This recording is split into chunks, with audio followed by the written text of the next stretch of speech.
Stand by for record.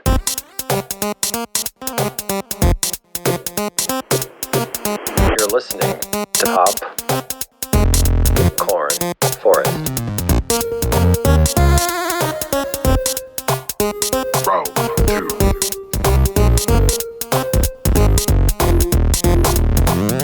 Was that okay? Can I cut into your outro like that? I mean, I had no choice, but You always have a did choice. it. No, do you want to do it again? You can do it again if you want. It's been another episode of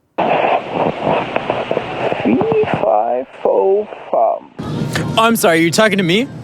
Sorry, can you repeat the question one more time? I huff and I puff. And those 4 months were excruciatingly bad. Whoa. Just because like you waste away. Like I wasn't doing anything. Like didn't have any like there was no progress being made. That sort of thing. I just feel like that's why I can't understand like how some people are like, oh yeah, if I won the lottery, like I'd just quit my job and then just live however. I mean, I imagine if they're going out and doing things, but like my idea of like kind of my ideal is just sitting at home doing nothing. Mm-hmm. But humans by nature are social creatures, so also I need that aspect. And I couldn't just sit at home and do nothing. Also, the 2 times that I was not doing anything when I was unemployed was also because the first one, I had just moved, so I didn't know anybody.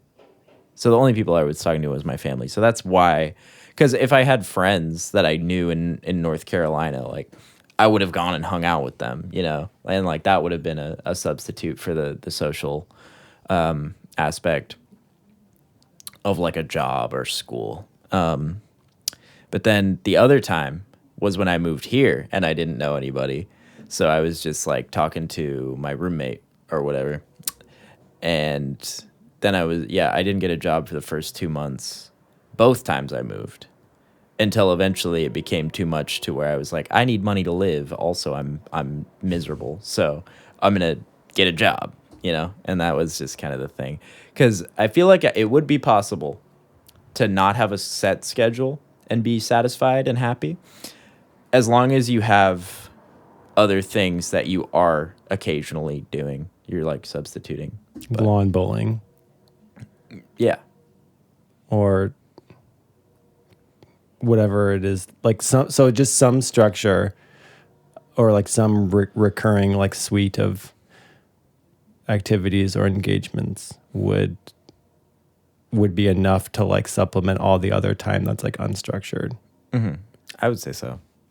I think so. I had another thought. Yeah. I'm reaching for it. I'm grasping for it.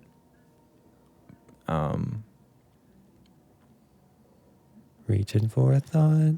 It's out there in the dark. Where did my thought go? Who took my thought? I want that thought. I think about it a lot. Could you allot me some time? I would like to rewind back to when I had my thought. But now it's all for naught. Yeah, did that bring it closer or further? Okay. If anything, that was just the wrong thing to do, because now I definitely can't remember it. Yeah. Well, I remember that you were talking about like structured time, eating a sandwich, walking around, then you had jobs. You were unemployed for 2 months. Then you like were kind of going stir crazy, talking to your roommate. Yeah. And then you were forced by like economic pressures to get a job. And then you were talking about how you could have like activities that were like things that you could return to that would give you like the feeling of structure, but like a job but different, and then that would be okay. And then it was almost up to the point where you're like, and there's another thought that I'm reaching towards. And then can you sing the song that I sang? It had good rhymes. At bars. It's fucking bars. What about like the most beautiful experiences that you've had in your life? Like broad boundary definition of beauty. It could be visual, but it could also be like experiential. I'm not really like a visual. Like, I don't really like. This is a one thing, because my mom would always be like, "Wow, isn't it so pretty here in North Carolina? Isn't it so beautiful? Look at all the trees. Isn't this so great?" Yeah. And it just never really did anything for me. Like, obviously, like, I think there are some, like, visual spectacles that are pretty cool. But, like, I don't think I've ever witnessed something visually in my life and just been like, man, like, appreciated it, I guess. Yeah. I just don't know if it's something that, like, I don't know. If it's something that, not that I'm capable of, but it's just, like, it's not really something I'm into, I guess.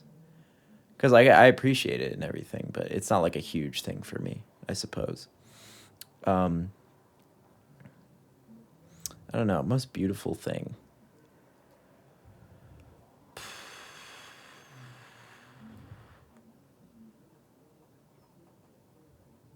I don't know. I mean, I always just derive enjoyment from, like, entertaining people. I feel like that's pretty... Because that's not really, like, one particular instance. Yeah. But it's just like in a day-to-day, you know, if I can make somebody laugh or like put on a little show for them, give them a little razzle dazzle, you know, kind of break their conditioning, soften their hardened minds. You specifically want to like kind of poke at the like the routine kind of aspect of... Yeah. Is that a fair... I would say it's a fair... I mean, that was definitely more of a thing, like, when I have the like, the free-flowing trains of thought, that's what I enjoy doing. When I have other, like, worries or concerns or issues, then it's harder to do, but it is something I always enjoyed. And, like, I remember when I worked in North Carolina, or, like, when I was living over there, like, I would always just...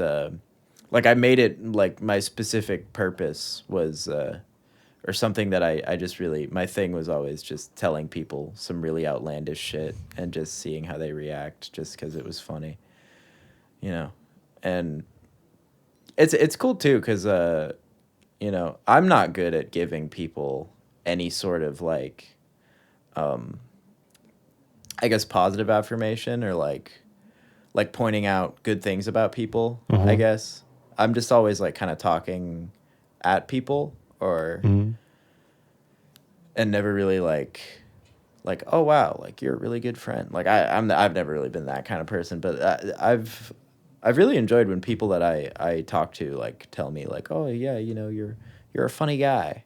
You're a real wise cracking son of a gun, you know. And people showing like, you know, that sort of like affirmation for the things I do, kind of like what fuel me, where I'm like, oh, okay, I'm doing a good thing, or like I'm like this is something that I like, you know. It's like a... I can't... I was going to use the meaning word, but I'm like trying to get away from that word now. But like there's a reciprocity in doing that like that feels good for you. Yeah, it's sort of like give and take. Like the exchange is I go up and I act a fool towards somebody, and they're like, hey man, you're really funny. Hey man, you're so quick with it. That's true. Yeah, you're quick on your feet. You know what you're snappy. It's sort of like a trade deal, sort of like the greatest trade deal there is. I make joke, they tell me I'm funny, and that's my purpose. And what about in like the circumstances where like they don't tell you you're funny? That's never happened before. Then what? No, it's happened before. Well, then I just, I don't know, cry, feel defeated, take my roast out of the oven. I don't know. I just changed my approach, I guess, if something's not funny to someone. Because lately I've been getting a lot more, because I also am really bad about thinking, because this is the thing too, because it's always been ingrained to me from the time that I was younger, Yeah. where like I had this idea in my mind that I always had to be funny, or like I always had to make people laugh. And It's whenever like a free will thing. yeah, but and I feel like that really fucked with me, where I was like,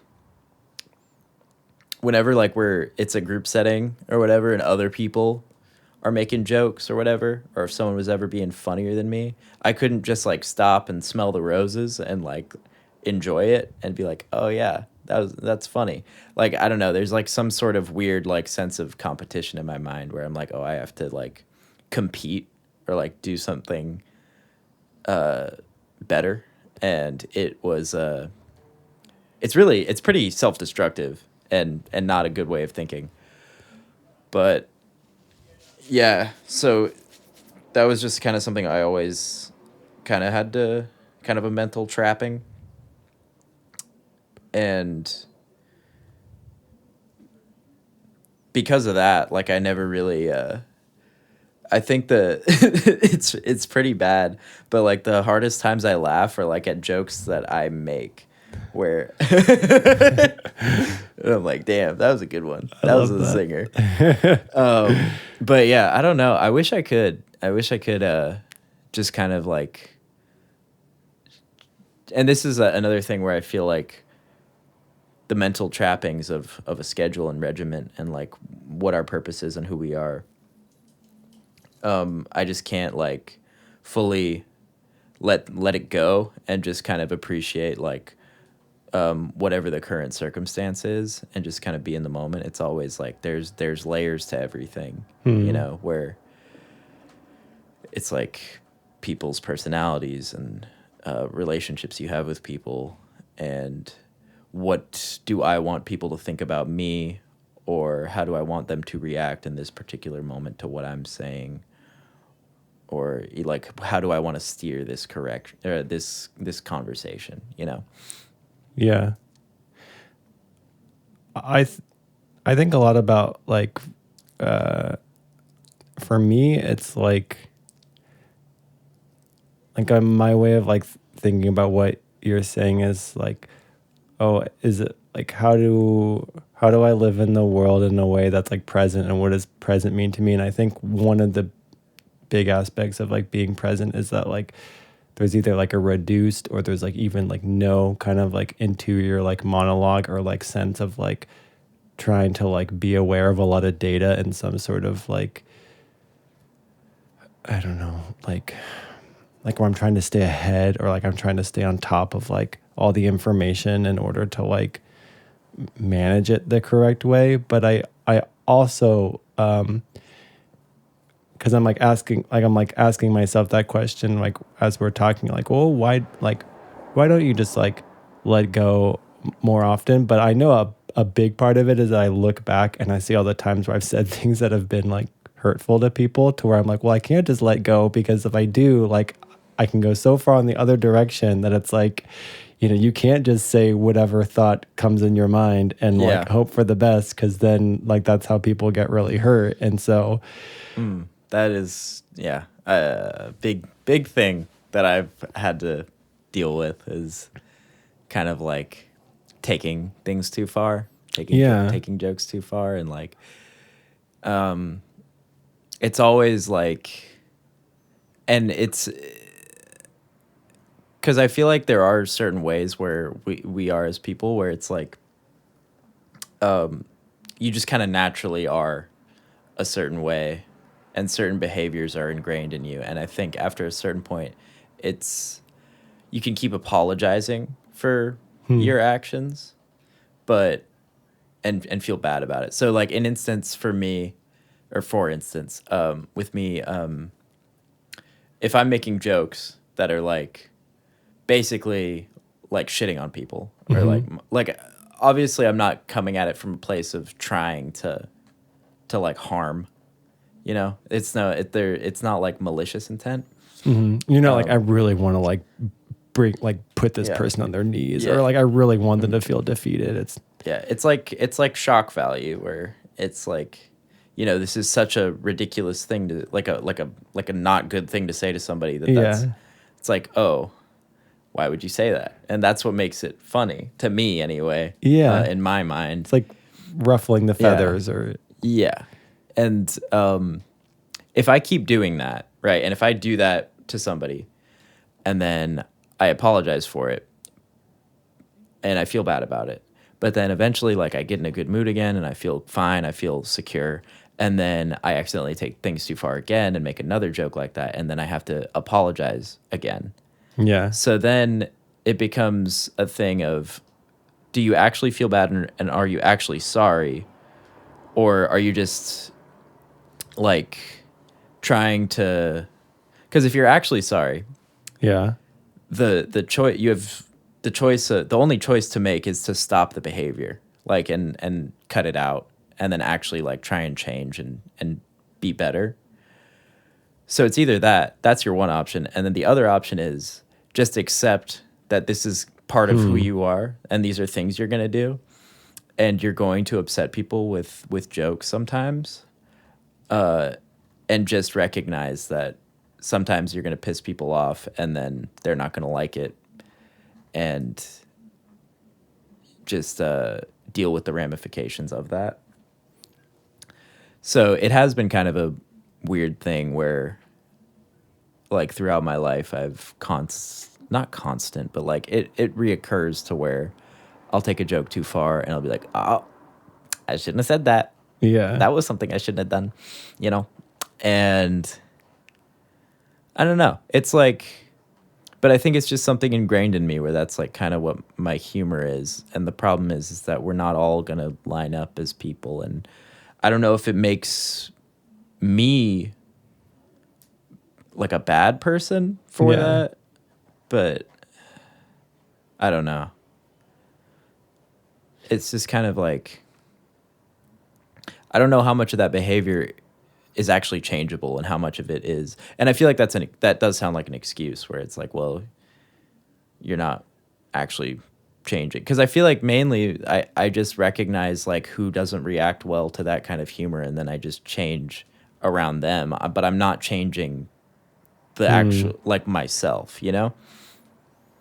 It makes me think of like I'm imagining you, and like if you have like a romantic life partner, which I don't want to speak for you and say you do, but anyway, this is the mental picture I have, is like you lying in bed with your romantic partner, and then you're both like kind of making like dirty jokes or like one-upping each other, or it's like you find the relationship where like, you know, where like you can feel safe, but then I guess I'm also thinking about like you find the relationship where you can now I'm just like I'm fucking describing like fucking like ideas about how you should be, and I'm like, I don't want to do that. But I was like, but it's like, well, you do want a little bit of like feedback about like, you know, things that might be worth looking into changing, right? Or not. I'm not even talking about the humor thing now, like, but just in general, like, aren't there some things that are worth like looking into about like wanting to change your behavior in on some like aspect? Yeah, for sure. That's just, because I don't think I ever do anything wrong in my life, except for that. Like accidentally taking it too far. Yeah, that's my only flaw as a human. I can see it because it's tattooed on your bicep there. Yeah, that's how I know it's true. Yeah, my 20-inch bicep. There's just the word flaws with an X over it. No, but yeah, I think that it's, we all, no one's ever like, I can't get any better as a person. Yeah. I'm set, like there's nothing that I could possibly change about myself to make myself any better. But I think that what I'm trying to say is like, if you're doing something that is bad and you keep doing it, just stop apologizing for it because it's just part of who you are. That sort of thing. What about, I'm thinking of for myself, but so that's option A, or like you could decide to like really then change it, but it's also getting to this territory of like, if I change, I'm thinking about like, well, what if you're like a serial killer and you're like, well, I know I can't do that. Or like you're a serial killer, just like, or you like, you have like murderous intent, but you're like, I don't want to actually murder somebody. Like how, I don't actually know exactly how people like. I mean, if I was a serial killer, Yeah. I'd just accept the fact that I have to kill people. No, Yeah. what? I feel like that's not. I feel like that is like introducing too much by saying if I were a serial killer versus like if you are actually a serial killer. Like, how do you know? Like, how do you know that's what you? Well, I'm assuming your brain would be telling you I have to kill somebody. But then there are people that are like, they like. There's this podcast I used to listen to called the Mental Illness Happy Hour. And there would be people that write in with surveys and they talk about like, oh, like I've had like thoughts of like pedophilia, but like I don't act on it. And so it's like, I don't know, I'm thinking about all these different cases where it's like, how do you like, I don't know, like navigate the world with the sense of like there's like some tendencies that like should never be given into versus like things like this where it's like, yeah, maybe it's like totally fine if like not everyone likes like a certain flavor of humor like that shouldn't be the goal to begin with. Like, there's plenty of diversity out there that we can all like find people that are, but I'm not sure if this question is like coming across and. Well, I think I get what you're saying. Like, where we're drawing the line on certain behaviors and how and like how should you know how to like draw the line? Yeah. I mean, I think it's subjective, I'm assuming. Like, I don't think, not assuming. I just don't think that you can get like every person to agree on like well, that's why we have laws. Like I mean, at least in America, it's not against the law to make a joke someone doesn't like, That is a really funny sci-fi idea, or it's a very good sci-fi idea. Well, yeah, it's like Big Brother. It's like 1948, like thought policing, But yeah, I think the law is a good place to start for that. It's also like the damage of certain behaviors, like the ramifications of them. Like if I'm making jokes that people don't like, just going back to that as an example, like the ramifications of that are I hurt somebody with my words and they like me less, or they don't like me at all, or stop talking to me, or whatever. And that's just on an individual level. I don't think that the damage there is like, and I'm not saying that I'm not going out of my way to be like, fuck you. Like, I'm going to make my jokes. I'm going to shit on you, and if you don't like it, again, I don't know. But I also like try not to, it's just the adaptability and like kind of talking to people in ways that are suited to them. Yeah. And I don't think that's necessarily, because some people would say that that's just being fake, but I don't think it's necessarily being fake, but more so like being socially aware, Yeah. And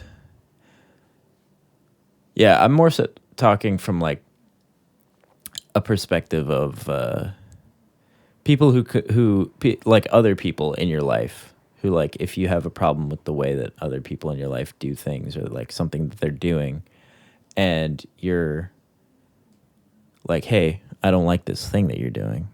And they're like, oh my gosh, I'm so sorry that I did that. But then they go and do the same thing again, like a while later.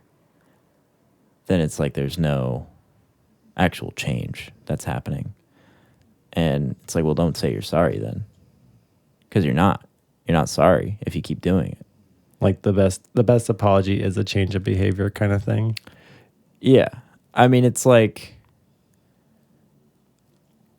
if your spouse cheated on you and then they're like, I'm sorry I did that. And then you're like, no, it's fine. I forgive you. It's not fine. You know, and she's like, or they're like, oh yeah, I'll never do it again. Yeah. And they do it again. The initial apology obviously never meant anything. It's just like the recovering of the relationship, or like, I'm afraid to lose this relationship, so I'm just gonna pretend like I'm sorry. Yeah. Yeah. I don't know. I just feel like people should be sincere in apologies. Sorry isn't a word to be used lightly.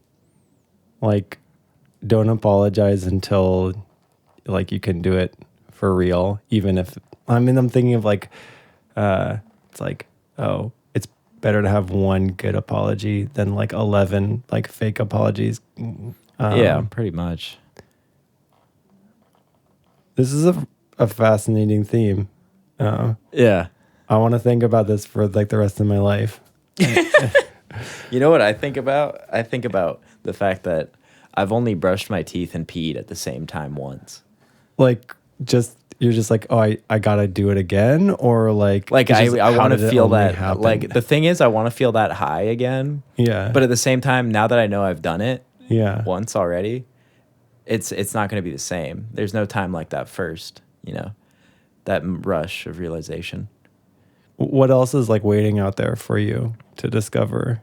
I don't think I've brushed my teeth while taking a shit before, so maybe that. I feel like that's kind of the next logical step. I feel like it's grody, but maybe, I don't know, the two cancel each other out. Yeah.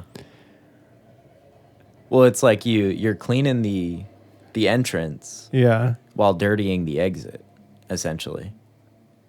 Are you dirtying the exit? I feel like the exit's designed for... I mean, it's getting dirtied. It's getting sullied. That's why you wipe it after. Yeah, that's true. Yeah. At least on the surface. This episode's not for everybody. This episode brought to you by Dude Wipes. Wipe your ass. Wipe your nasty ass with Dude Wipes.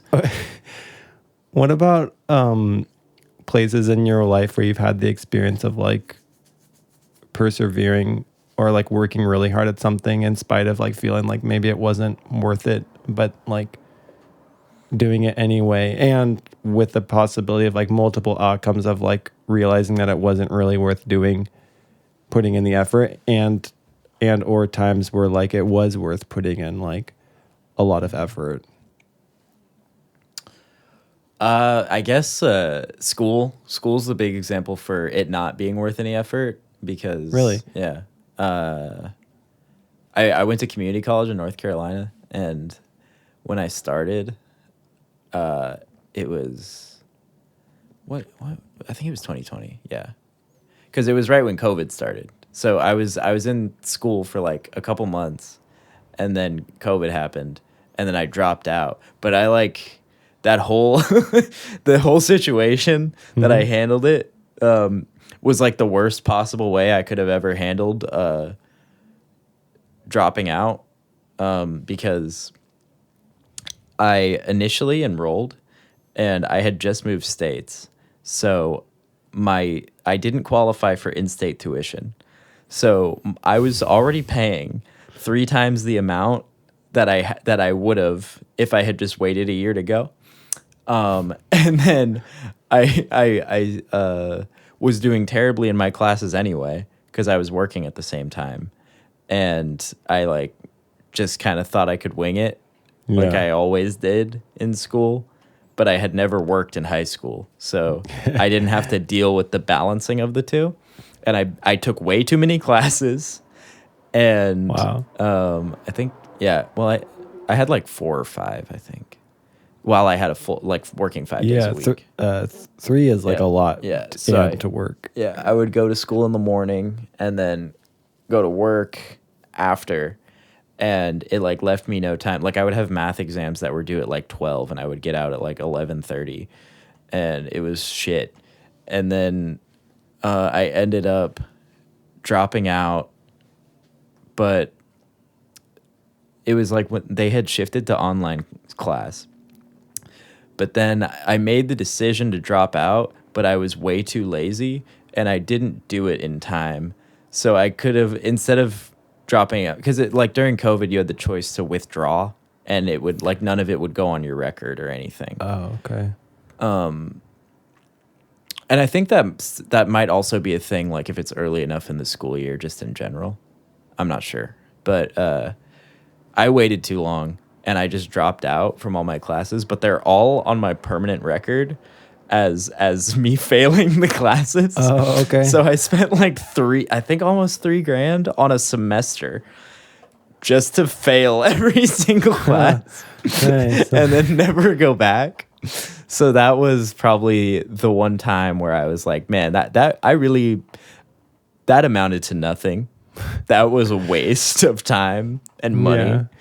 Yeah. But most things that I've done, I feel like it's never been wasted effort. I feel like even in things that you fail in, there's always like positive things to take away from it or like lessons to be learned from it. Like I learned that I shouldn't spend $3,000 on a community college in North Carolina during a pandemic.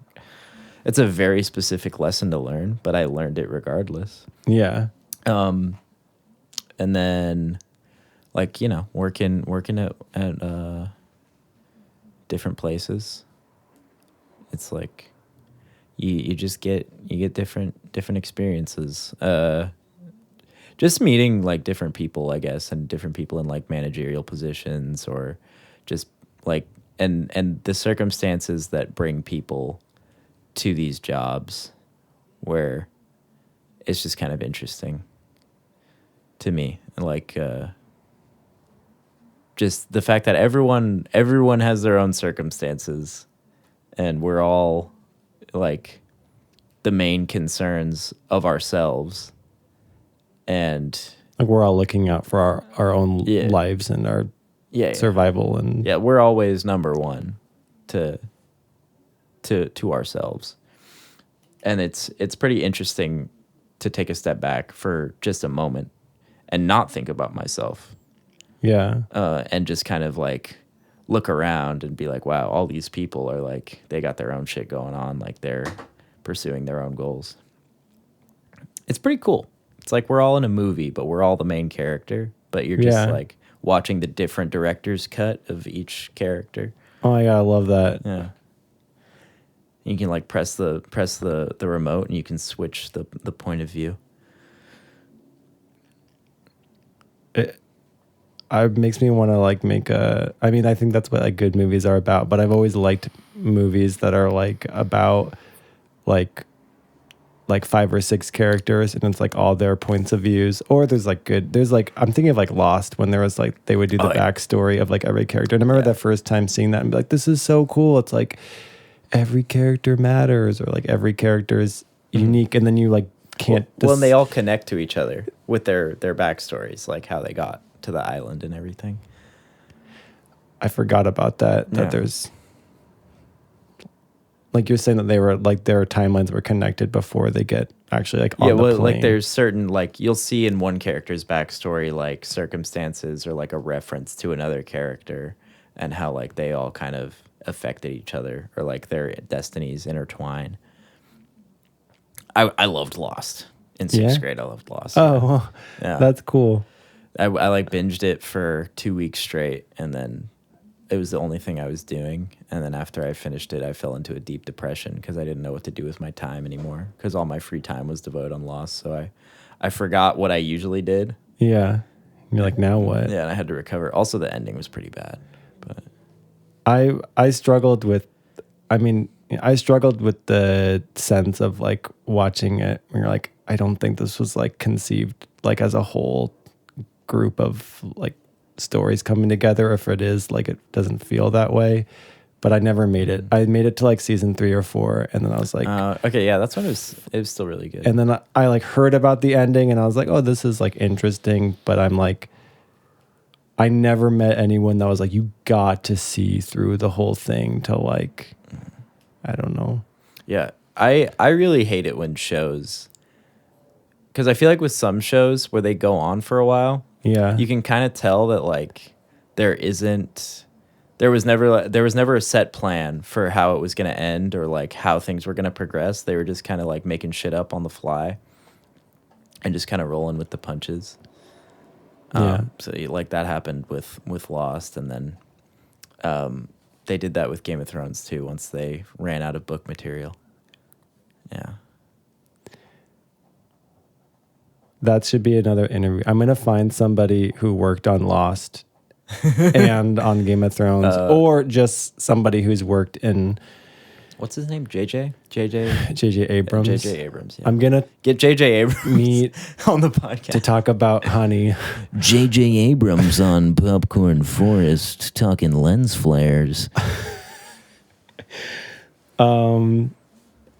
I feel like it's both a fascinating reason and like a boring reason, where it's like, oh, well, like nothing works perfectly like that. But then there are plenty of shows where it's like they don't have that outcome, and you feel like the quote quality like retains across the whole series. So I think really what I'm wondering is like, what are the particulars of like productions that like what factors most go into the like quality of the production, you know, beforehand, and at which, like, is it where is it in the writing, or is it in the funding, or is it like in the studio, or it's like, well, maybe the studio like had COVID, or maybe like a building caught on fire, or like maybe like a writer left like midway through the show. So I'm like, there's probably like so many different stories, but then Yeah, I think 90% of the time it's the writing. Like, it's just they don't know where to take the story. But aren't these like people that have like fought so hard for these like writing jobs? Or are you just saying that like even like the best writers sometimes like are not sure like where to go next? I mean, yeah, I'm not gonna Speak. I think speak for writers. Yeah, but there's plenty of people in jobs that aren't qualified for those jobs. Really? Yeah, everywhere. You know, Facts. like at the highest of office. You know, Why? you could say that. Like in 2016, I don't know if if you're telling me that everyone who has their job is qualified. But I don't know. I think that probably some people are just bad writers. I think I could do a much better job. Yeah. Well, also I think because there is probably external pressures too when it comes to like big series where they want to extend it, or they want to, and then you're like stretching the story, and then you're messing with the structure of it to where then you're drawing it out, and then you know, and not everyone's perfect. Like there's plenty of people that work on these great successful projects, and then they have duds, you know, like not everything you write is going to be a hit, even for like people who are generally like highly acclaimed. So this theme of like artistic integrity, can we make a world where there's like, I hate that term though, but space where like the story is like not never, but like less susceptible to the pressures of like being successful? Can you rephrase the question? Yeah, put the recorder in the toilet and mail you the remains. Can we make a world where it's possible for Like for it never to happen again that like a story gets botched because it became successful No, and they're like, no. well, we got to extend it. Because it seems like in hindsight, there's this part of me that's like, well, it was never worth it because like everything that was beautiful about the show then like got canceled out, or it never got the chance to like be the story that like someone's heart had it out to be. And I do feel like that comes across to like viewers like in a very real way, to where it's like you've sinned against the viewer. You've promised people something that like then they beheaded my child in front of me. You perfectly vibed it. Yeah, exactly. All these beheaded children and no one to answer for it. Well, I guess you could have a cheap answer and be like, well, studio executives or something. Yeah. Or well, I think the problem too is like, because you have a writer's room for a lot of things. And then there's a lost writer's room. Yeah. And I think that when you have too many writers on a project, everyone has their own ideas. Then it's like you're getting so many different ideas from people who have ideas about how the story should go. But when you have all these, it's like you know. Is this going back to the toilet meme? No. You know, like being drawn and quartered? Yes. Oh, that's a great analogy. Yeah. It's like there's 4 different writers and they all have almost completely opposite ideas of the way the story should go. And the guy is being pulled in 4 different directions until he just splits apart. And that's pretty much what it is. When you have, I feel like the best stories are conceived by a singular person who knows like the themes, thoughts, motifs, and everything. But when it comes to like shows or movies, well, mainly shows, I feel like. I don't know if movies have as much of a, I'm sure a lot of them do have a huge writer's room, but too many cooks in the kitchen. That's the problem. So even in like a highly individualistic society, which is what I'd say we have, to the extent that it's probably like coming with some severe drawbacks that like aren't fully accounted for in like the overall, like, I don't know, I want to say like well-being of the world, that there's still a space for like the individual like artistic vision of like a person like has a meaningful contribution and the ability for it to like hold a story in a way that can like somehow be, I don't know what you call it, like, because like, what is it? It's more true than the 4 people, or is that it doesn't like compete, or it's like, well, why can't 4 people like come together and have like a similar enough vision that like the 4 visions like coming together are like just as like compelling as like the unified vision, or like the coordination is like there so that it supports. Mm-hmm. Well, I think because it's so if you have a story and then someone starts out making it, yeah, and then later on it's like one person's original conception, and then later on you start adding more people to it, and like, how can we collaborate on this and make this like better? Then you start deviating from the original person's ideas. I feel like that's the problem.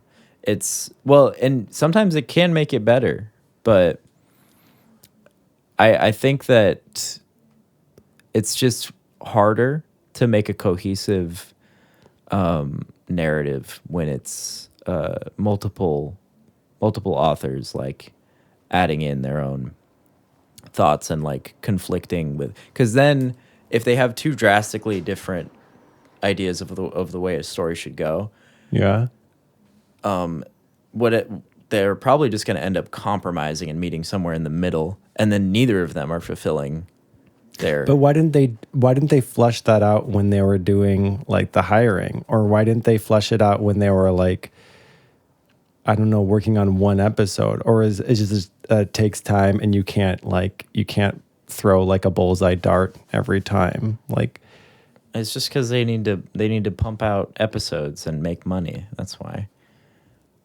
so the pumping machine just has like Yeah. an incredible amount of influence They're over the whole. Yeah, they're just getting milked.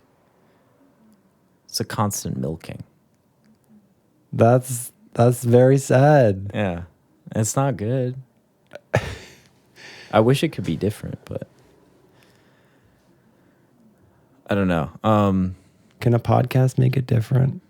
No, podcasting can't change the world. I want it to, but I don't think anything can change the world. I think the world just is. that can't be true. No, I know. I just said that Oh. because it sounded provocative. Okay, I mean, it was provocative. You can open up the episode with that. Oh yeah, you All should the- say all the your, hottest your takes. name. Oh, like full name? I mean, however you want to be introduced.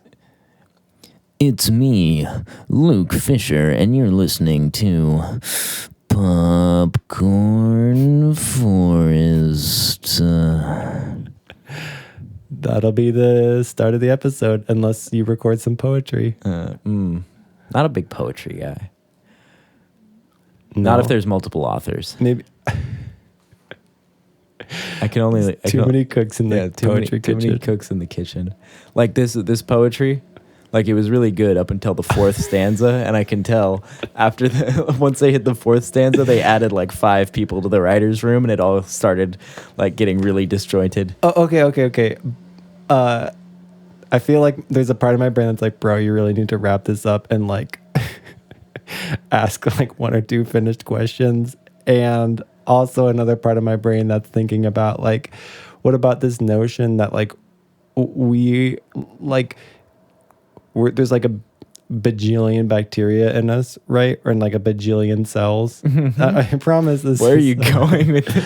This whole thing Yeah. of like who you are is already like a multitude in like so many different ways that it's like, how is it though that like within one person there's like a crazy amount of like diversity of like life forms, and like even every mind of every person is like already like a crazy world, and sometimes even within one mind there's like an incredible amount of contradiction, and then within that ecosystem of like a person you have someone called like a writer or an artist who's like, I guess, ostensibly trying to do some kind of like organizational thing towards like a story that's cohesive. Like how is that like different than like if you already have like in a way like multiple life forms inside you? What's so different about then like like collaborating with another life form next to you? And I probably could have a way simpler version of this that's like, what's the difference between good collaboration and like not good collaboration, or like what are the limits of collaboration, or like but I think that's my like, I guess my question is like, can you make like, is it like a synchronized dance performance is like 20 cooks in the kitchen? Yeah. And of course there is a choreographer behind the scenes that's like, they decide the moves of all the dancers. See, but that's just a dance with a choreographer. Yeah. Is just like a scene with a writer. Yeah. The dancers aren't writers in the room. No. They're actors. So they're not like the creatives. They're the What? like, well, no, actors are creative. That's not, I'm not saying actors aren't creative, but they're not the ones who are like You have to get off the episode now. scripting the thing. You know what I'm saying? I mean, sometimes Unless they're writer actors. Well, yeah, unless they're writer actors, unless they're improvising their lines like some have done. But and like if it's a good addition, they'll keep it. If it's a bad addition, they'll cut it. But you know, like the choreographer is essentially just the writer. But when you get 5 choreographers and they all have different ideas about how the dance should be, then they end up just like, you know, half the routines going one way, and then there's a huge tonal shift in the middle, and then they don't know how to they don't know how to finish. So you're saying that there are some like limits. Yeah. I think it's all like, at the same time, I think it's good to have different people who have different ideas of what you should do. Yeah. On a, like, and this is just with, I feel like with, it's mostly for creative projects. Yeah. Because I think some things are pretty straightforward to where like, collaboration is just always going to be good, you know? Like if there's Really? like, hey, there's a rock. We have a really big rock. Yeah. And we need to get it in that hole. Uh-huh. Over Oh, there. I really do want to already get the rock in the hole. I need to push that rock. And there's 15 of us. And we all got to get that rock in the hole. Yeah. I feel like collaboration on something like that is never going to end badly. The goal Unless is sort of- someone like really tries to take charge of it. No, I feel like no, because collaboration always has potential to go bad. Because Yeah. like if we're all stranded on a deserted island, and then there's always going to be someone that's like, all right, listen, everybody, this is what we're going to do. You got to listen to me. I'm the one who knows how to do everything. And then you have like clashing personalities and like people trying to take leadership roles, and then people don't agree with other people's ideals on how we should survive on this deserted island. And then it will inevitably lead to conflict. I think that the more people you introduce, the more personalities you let intermingle, just breeds the possibility and potentiality for conflict.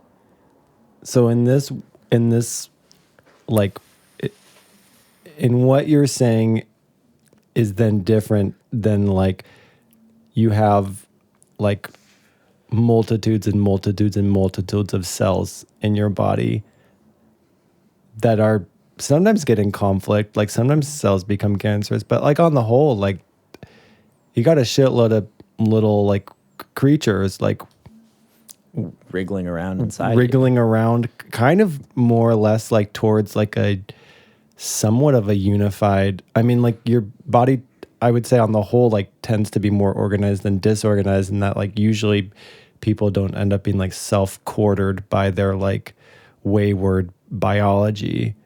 I think that's like the thought that's like really kind of that I am like hammering on inside of myself in terms of trying to understand like how because our body works like that, why can't everything oh yeah, work like exactly. Yeah. Like, I'm sure, yeah, there's been like societies that have like been way more collaborative. And I agree with you, the potential is always there, but I guess human collaboration as a theme is like something that I'm now thinking, okay, I gotta have some follow-ups. Well, but the thing is, your cells don't have personalities. That's bullshit.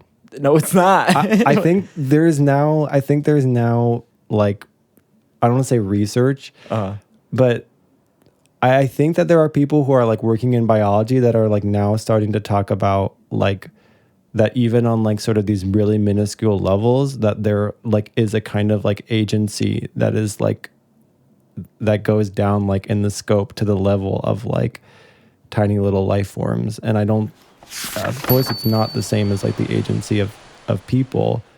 But that like, I think I'll have to go back and do show notes for that. But even like mushrooms, like the individual like cells on the tips of the, I think they're called hyphae. They like do all these different things that are like sensing their environment, and then like in some ways are, I want to say make choices, but they're kind of doing a little bit like that. Does that mean they have personality? Maybe not. But I just think that like these, if we're talking about in the human body, like Yeah. our cells, and like, because if that's your main point of contention, where our cells are working in conjunction with each other to make sure that we're living and that our systems are working. Yeah, or how about this, that like your heart has a different personality than your lungs? I mean, my heart, my heart doesn't argue with me about like politics or religion. Sure, it's not a perfect analogy. My heart doesn't have hot takes about necrophilia, you know, that Hot takes from the heart on necrophilia. yeah. I don't know, my heart's not a convicted felon. It doesn't have potentiality to cause conflict within a group setting, I don't think. I think I know my heart a little bit.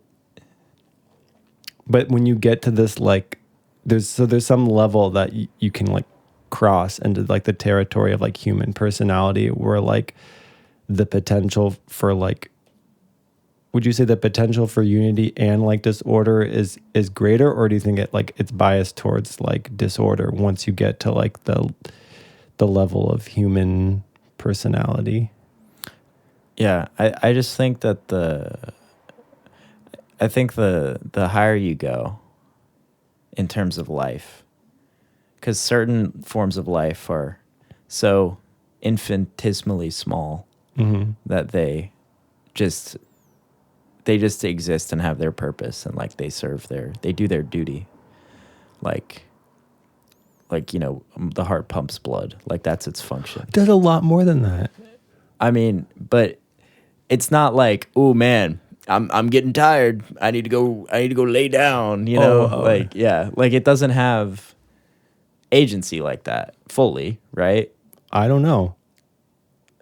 I promise. I mean, it hasn't stopped yet. I mean, I guess sometimes hearts do just fucking quit. This is a good. No, they're lazy. Some of them are just fucking lazy, and then they're just like, I don't want to do this anymore, and then you die of heart failure. We're in the writer's room right now, and I feel like I like having two cooks in this kitchen. Yeah. Well, two cooks is fine. Two cooks can make a lovely meal together. But once you have like 8 cooks, and you're in like a 5x5 kitchen space in a studio apartment, things get a little messy. You got to shrink the people down or expand the kitchen. And sometimes my sous chef doesn't know how to cut the carrots properly. Oh my God. Doesn't even know how to dice onions. No matter how many times you tell him, it's Yeah. just like, come on. He's not qualified for the position because there was faulty hiring and the training was mismanaged. But I think when you learn... I think when you get to the level of humanity, Okay. human personality, human ego, I think ego is more of a thing than personality. Ooh. Like that causes conflict. Man, this is a good can for, I mean, I don't think we can get to this can on this episode, but maybe I can just ship my brain to you next week and you can decode it on your laptop. Yeah, and continue the conversation of, I'm sorry. Put your brain in a jar. Yeah. And talk to you. No, that's a good ass theme. Like, ego versus personality. Yeah. Well, what is it? It's like the ego and the id and the super ego. Super ego. Yeah. Yeah. That's a whole nother thing. I guess that could be like a good deep dive, because I feel like everyone knows like the first 2 sentences of like that book, but then it's like, what was like the middle of the book about on the id, the ego, and the super ego, and like what else has been suggested as like a I don't know, you call it like a paradigm for understanding like the complexity of people. Yeah, I just think not to like detract or anything, but I'm just going. How dare you? I feel detracted. Yeah. Well, just going back to what was it? Egos and cooks. Egos and cooks. They all think they're hot shit. They all know how to slow roast beef. They don't. Only a few select cooks do. And you should leave it to them. And, you know, the more... I think the main issue is, like, people... It's like, what is it? Is it the Overton window? Oh my God, I can't believe... Yeah. I really wanted to bring this up like 2 hours ago. Where it's like the like sliding scale of like people overestimating their capabilities, or is that something else? No, that's the Dunning-Kruger effect. What's the Overton window? Overton window is sort of about like the zeitgeist of culturally accepted ideas. Okay. You know, is necrophilia okay? Is necrophilia not okay? Is it? I would say hard no. But we I would can. say so. I don't know how my heart feels about that Yeah. because it's got its own personality, its own thoughts. The my heart- brain feels one way, The heart wants what the heart wants. and the heart wants necrophilia. Oh God. Don't cut that out. Don't you fucking cut this out, Ari. The Overton window is being tampered with as we speak. Okay, so You can tamper with my Overton window. you could put a You can affect my Dunning-Kruger. you can put an avocado dry rub steak in a jar of honey anytime. Okay, but I feel like there's a miasma over this conversation. Dunning-Kruger. Then I'll ask you one final one, and Okay. we'll call it. Oh, I was just saying. Okay, yeah. So I think people just really want to be important, and they no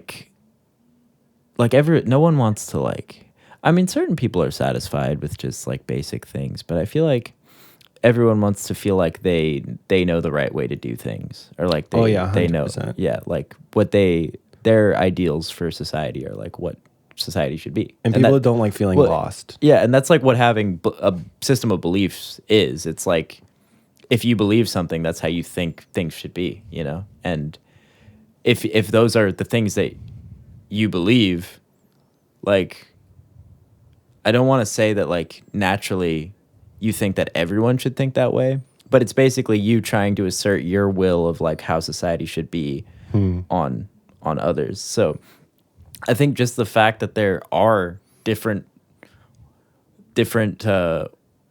ways of like thinking of how things should be run, like you'll just always run into problems.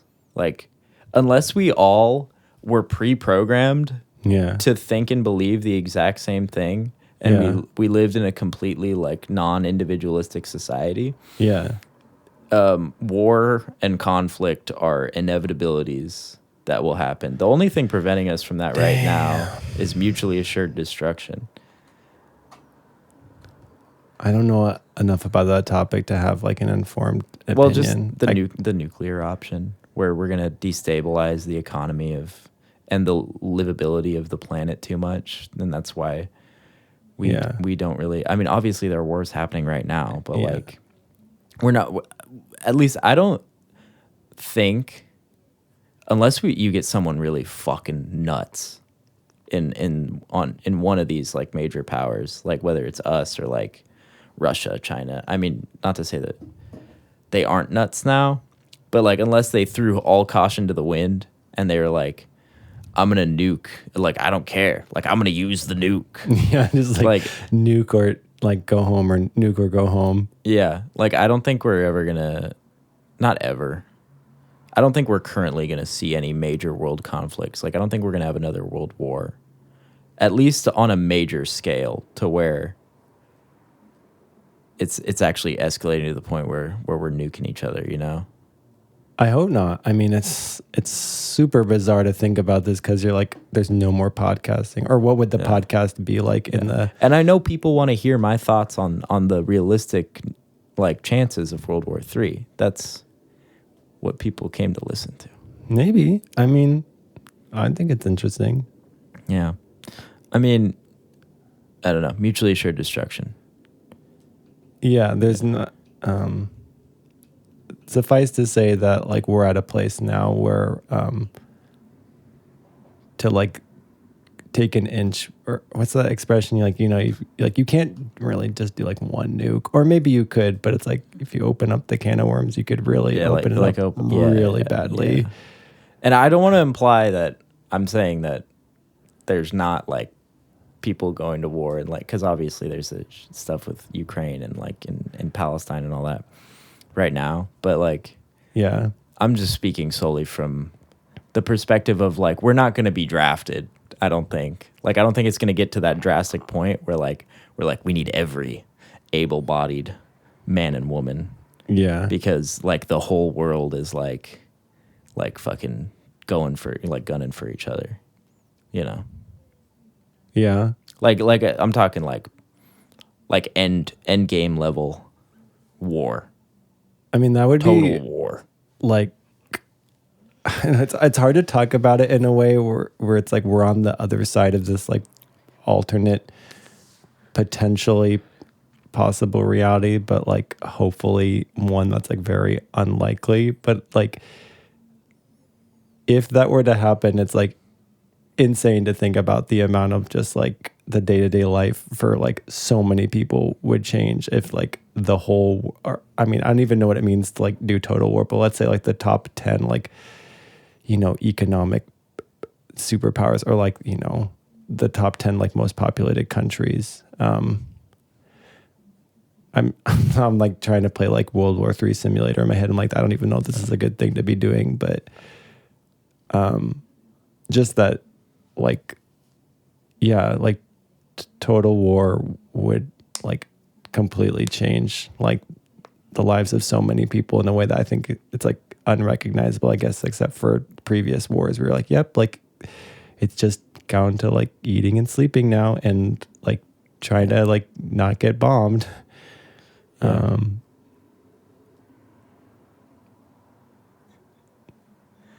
I don't know. I think part of it that's crazy to me is that like anytime the US has been involved in a war, Yeah. it's always like there's never been any like fighting on US soil. Like we had like September 11th, and we had, which wasn't really like part of, I guess it kicked off a war. Yeah.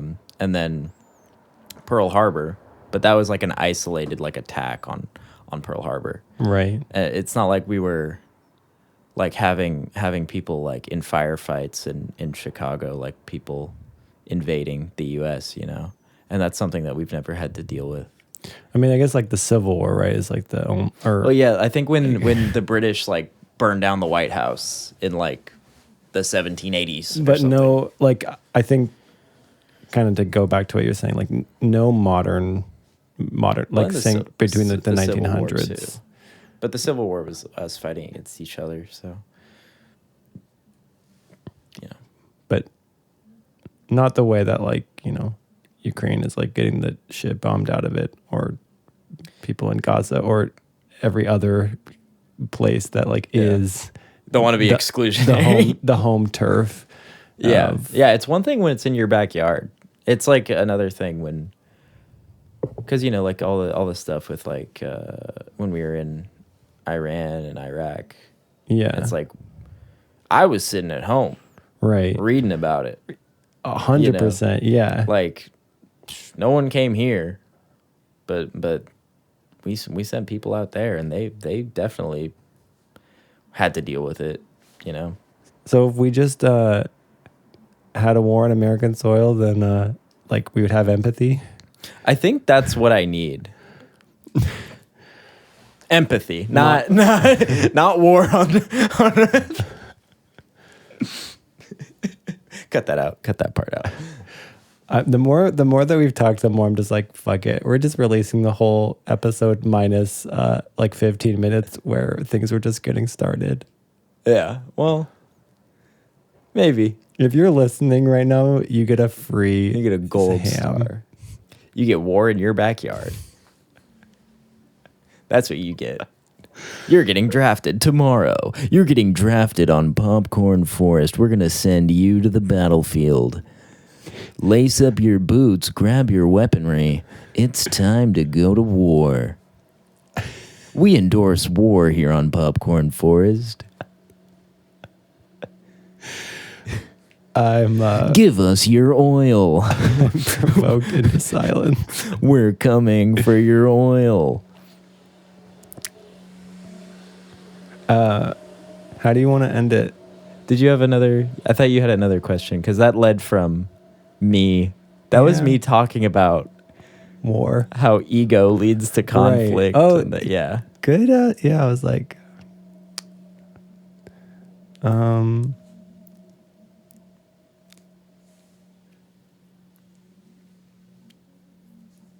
I can't think of that. I didn't want to do one of the like.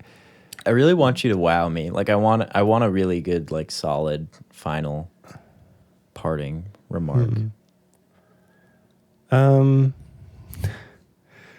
It's like, wow, if I could just like press a button and this whole like top half of the house like were to like kind of launch like a rocket, I'm sure that would really like, That would wow me. you'd be like, oh, I did not know that your house like was outfitted with this. I don't think that I can wow you on especially like off the cuff, but maybe I don't know. Is there like I was either thinking like, is there like, I don't know, something that you think a lot about that like maybe people like meeting you wouldn't know like how much of the time like that kind of like thought or like way of thinking about the world is sort of like inside you, whether it's a positive or negative thing. Or I think I'm always fascinated with like, you know, just the way that there's like an aspect of you that like could never be like replicated in another person, yet I don't know exactly what that is. That's not a question. So No. and hardly wowing. No, I mean, you're just kind of like you're asking if there's just something about me that people wouldn't know at a glance, or like I don't know, do you have like something? Yeah. I don't know, like a dream for your life or like Oh a God, no. like a I don't know, or like a I don't know, like a thing that like keeps you up at night that like you're just like, oh, I like. So I feel like these are more. I'm like, Yeah. oh, I think this is really now like me asking you questions that like I would think about for myself. I'm like, that's not what. Yeah, I no, want I want it to be the free. I want it to be for you. I want it to be something that really sings from your soul and like kind of caresses me in a questioning manner. caresses you And no, not in an interrogatory manner. in an interrogatory manner. Yeah.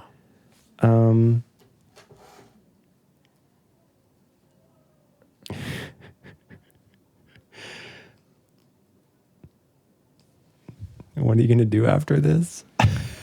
I'm gonna go home. I might make some bulldog. I got some bulldog. For real? Yeah. I never had it before, but my friend's really hyping it up, so give it a whirl. I just don't I need to get my cookery out of my boxes. Is this like early in the night for you, or usually like this is like bedtime? I usually or go past? to sleep at like 4. Really? Yeah. Okay. 3 or 4. So the night is like youngish. Yeah. You can, like there's bulldog, and what will you do when you go home? I mean, I'll probably eat the bulldog. I'll probably Eat the bulldog. probably hit my vape, Hit the vape. play some games, listen to Popcorn Forest. No, You don't want me to? I mean you can. You just don't think I'm going to? I think that I believe that it's a possibility that could happen. That's a really diplomatic answer. No, I mean like if I can imagine a scenario where you're on Spotify, you look it up and you're like, oh, there's this episode with Perp. Like I'll listen to it like casually. I think in my head I was specifically thinking, will you listen to this episode? And I'm like, I have no idea. And if you do, it'll be. I would love to listen to this. I'm just like, oh my God, I better have like a whole day ahead of me. I'm really glad I didn't drink anything before I came over here.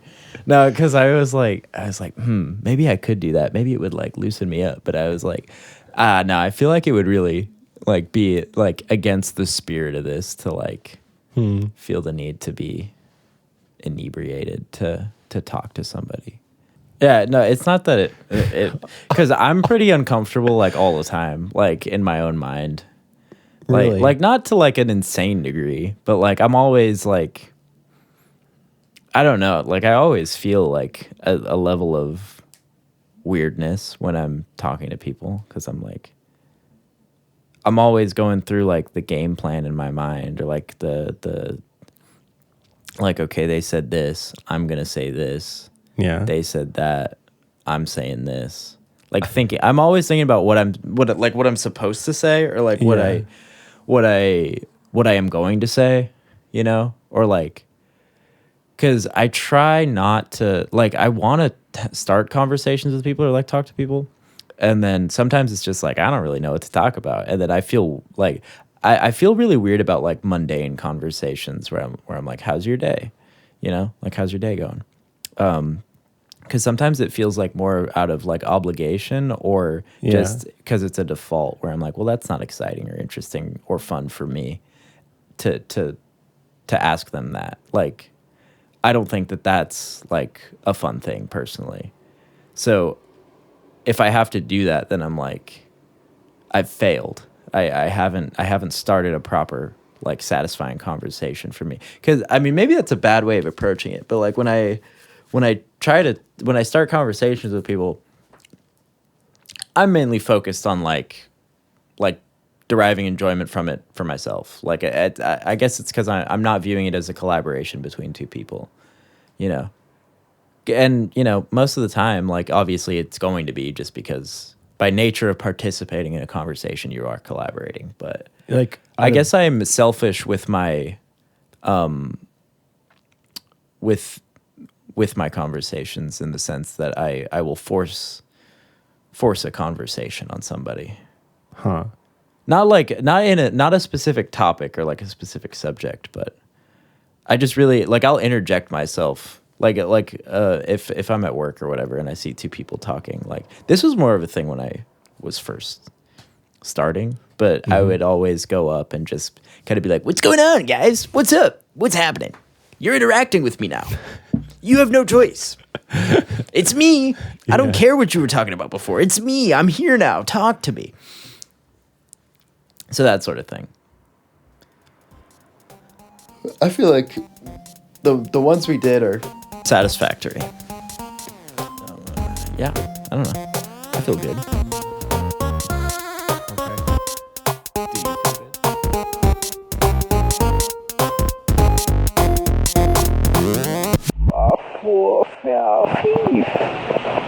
I'm sorry, you're talking to me. So can you repeat the question one more time? I huff and I puff Auto. and I gather my gumption. And I gather my gumption to make the assumption that I'm worth something. I'm full of lovin', and I've got a nice oven. Put your pizza within my chamber, and I swear you won't be in danger.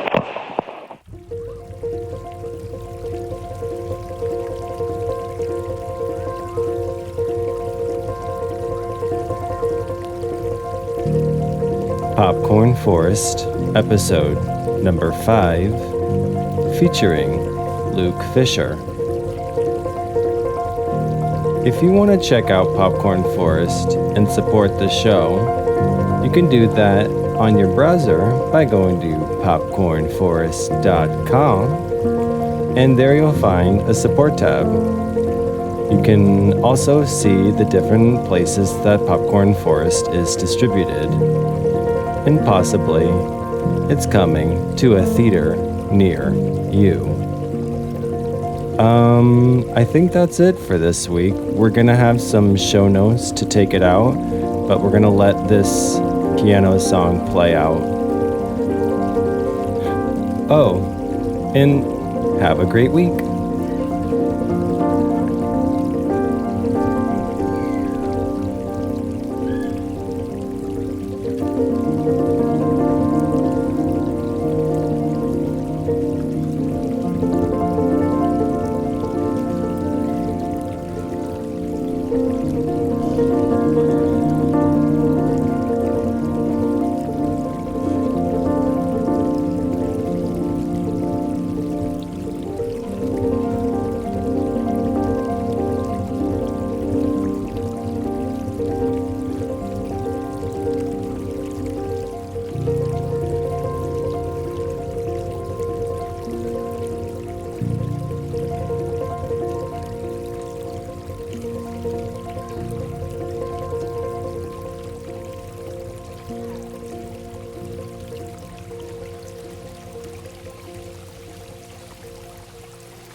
Okay, so show note number 1 comes from an article on phys.org, and this is from December 12th, 2017, entitled Personality and Mood Swings in Bacteria, put out by AMOLF, which I'm pronouncing Amos, and they are in the Netherlands. They are a kind of research institute.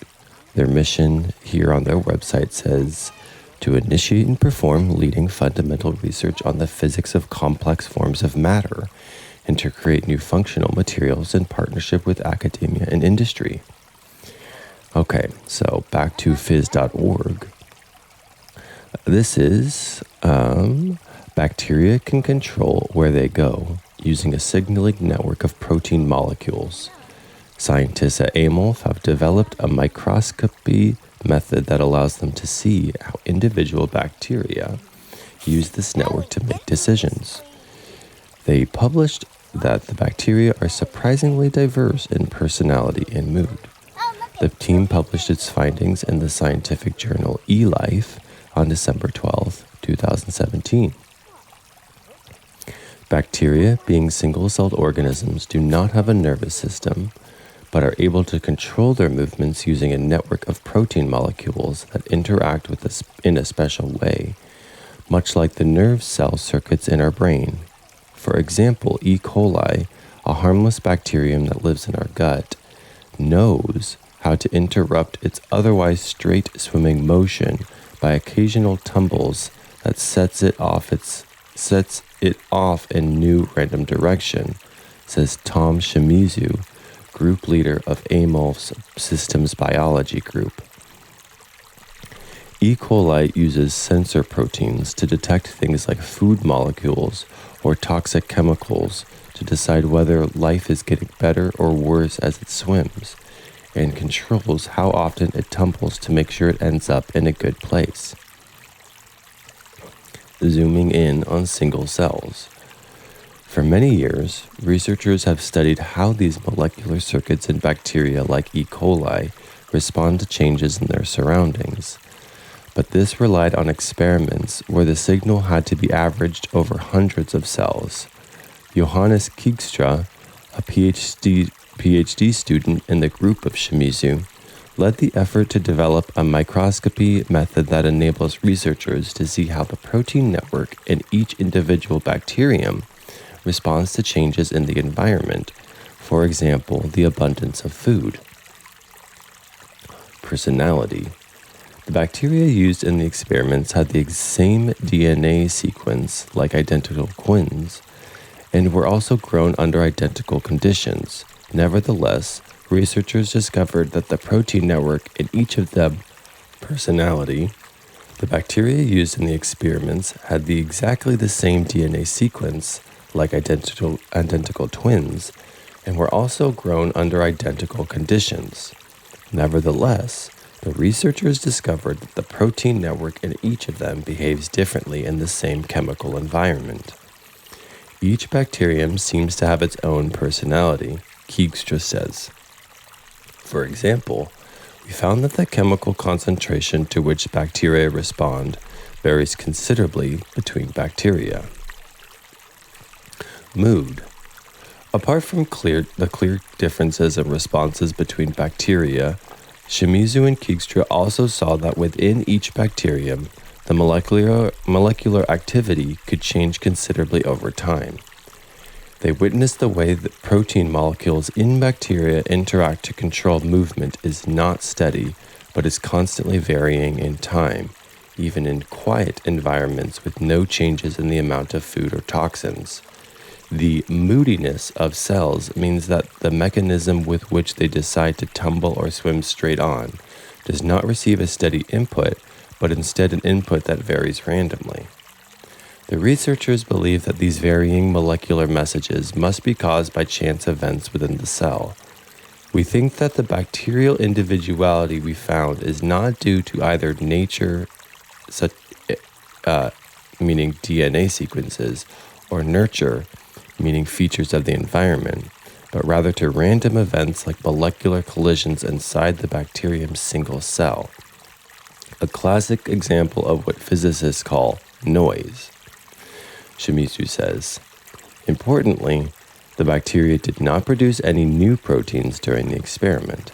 This means that while differences in personality could be caused by differences in protein levels between bacteria, the mood swings had to be the result of noise in how these proteins interact with each bacterium.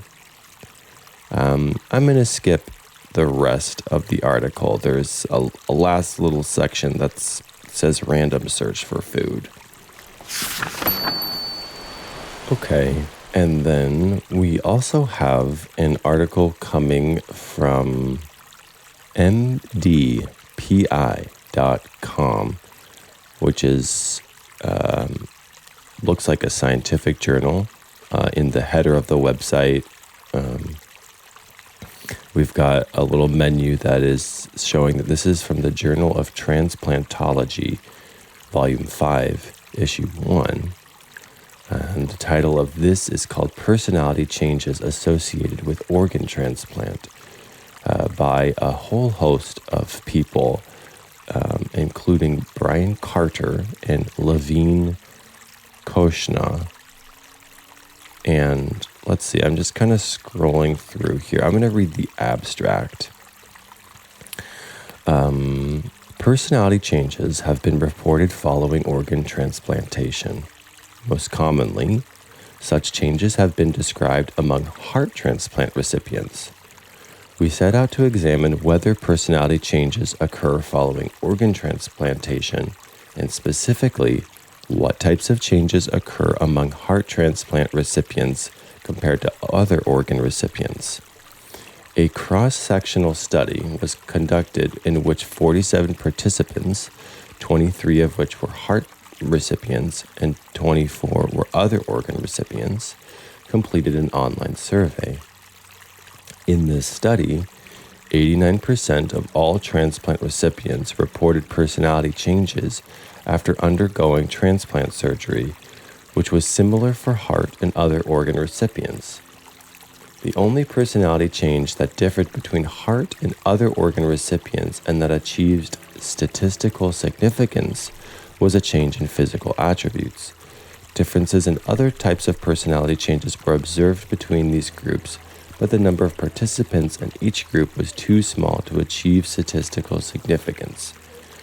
Overall, the similarities between the two groups suggest heart transplant recipients may not be unique in their experience of personality changes following transplantation, but instead such changes may occur following the transplantation of any organ.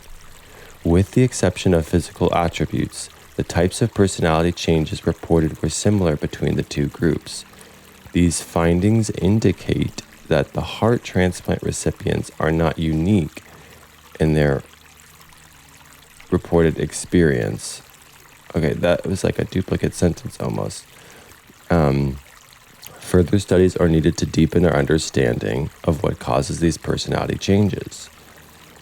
Then there's an introduction. And within the introduction, there's a heading called How Common Are Personality Changes Following Organ Transplantation?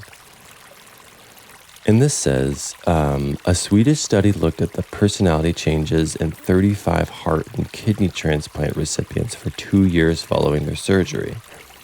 The study found some recipients reported personality changes following surgery, but the frequency of these changes was not quantified. A Canadian study examined 27 adolescent heart transplant recipients and found that these individuals struggled to integrate their concepts of self and other, and several recipients experienced thoughts or questions about potentially acquiring characteristics of their donor via their donor's heart. No statistics were given for the frequency of personality changes. Then there's an Austrian study, and that says that it reported on the frequency of personality changes following heart transplantation. These investigators examined 47 heart transplant recipients, 3 months after transplant surgery, they found that 21% described changes in their personality, and 79% reported no such changes. Then there's a US study, blah, blah, blah. There's also a heading for types of personality changes. That kind of sounds interesting. We're talking about proposed causes, and then just a lot of stuff about methods.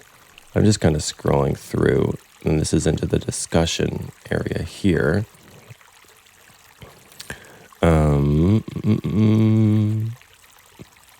Okay, not a super long article. Let's go back to the here it is. Types of personality changes following transplant from the introduction section. Many different types of personality changes have been described following an organ transplantation. These include changes in preferences for food, music, art, sex, recreation, and career. The experience of new memories, feelings of euphoria, enhanced social and sexual adaptation. I wonder what that is. Improved cognitive abilities, and spiritual or religious episodes. These changes were generally described as neutral or positive. However, troubling changes have also been reported. As many as 30 to 50% of heart transplant recipients experience emotional or affective issues, while others experience delirium, depression, anxiety, psychosis, and sexual dysfunction.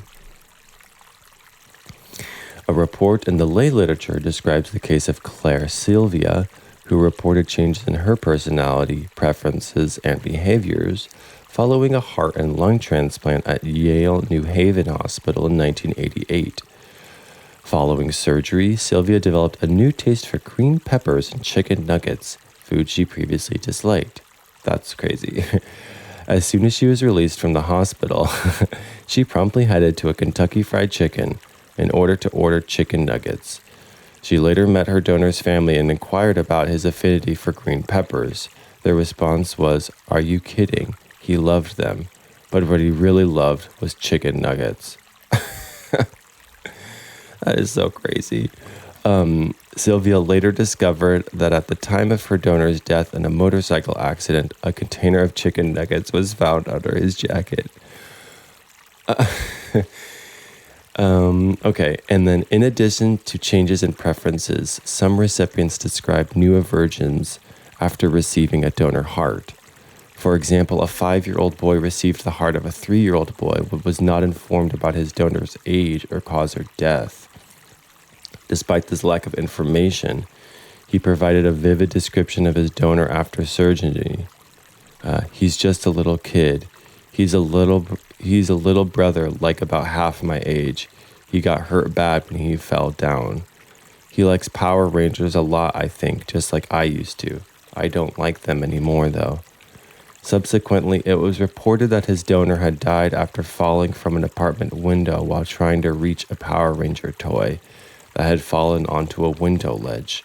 After receiving his new heart, the recipient refused to touch or play with Power Rangers. So, interesting stuff. I should mention that just because these resources appear to be credible, that you should always check into the stuff that you're researching. And from where I'm sitting, this is just an interesting sort of philosophical inquiry to expand on some of the conversation that Luke and I had in our episode, but that I would not come away from either of these things thinking that it was definitively conclusive.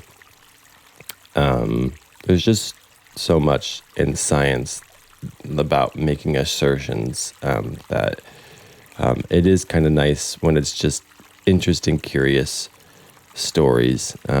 And that is finishing up show notes for this week.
have another one.